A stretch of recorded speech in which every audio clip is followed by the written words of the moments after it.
Concert করবো, নাম ছিল কি সবার আগে বাংলাদেশ। এইটাই আমাদের রাজনীতির আদর্শ।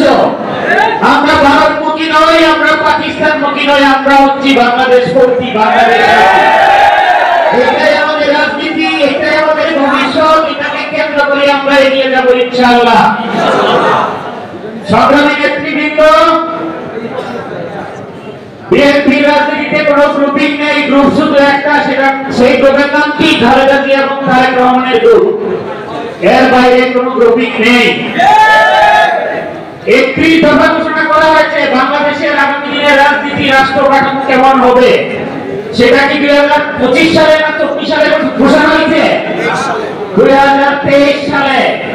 আমরা সময়ের চেয়ে অনেক অগ্রবর্তী চিন্তা ভাবনা করি বলেই আজ থেকে 1 বছর আগে আমরা ঘোষণা দিয়েছি, বিপ্লব সফল হওয়ার আগেই বাংলাদেশের রাজনীতি কেমন হবে, বাংলাদেশের সমাজ কাঠামো, রাষ্ট্র কাঠামো কেমন হবে। সংগ্রামী নেতৃবৃন্দ, আমরা এখানে প্রাথমিক একটি ফর্ম ছাড়ার জন্য এসেছি ছাত্র দলের। এইটি কেন প্রয়োজন হলো? এইটি এই জন্যই প্রয়োজন হলো, আগামী দিনে বাংলাদেশের রাজনীতিতে ছাত্র দল একটা পরিচ্ছন্ন ছাত্র রাজনীতির শুভ সূচনা করতে চায়।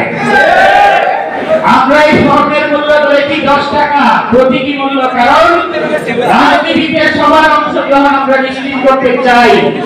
পার্টি সব মানুষের চাঁদায় অংশগ্রহণে চলবে। আমরা একটা ইনক্লুসিভ পলিটিক্স চাই বাংলাদেশের তরুণ প্রজন্মের মধ্যে। সংগ্রামী নেতৃবৃন্দ, আমরা শুধু বক্তৃতায় মঞ্চ গরম করতে চাই না, আমাদের কথা কাজের মাধ্যমে আমাদের ছাত্র দলের একজন নেতা কর্মীকে আমরা একটা মডেল হিসেবে ছাত্র সমাজের সামনে দাঁড় করাতে চাই।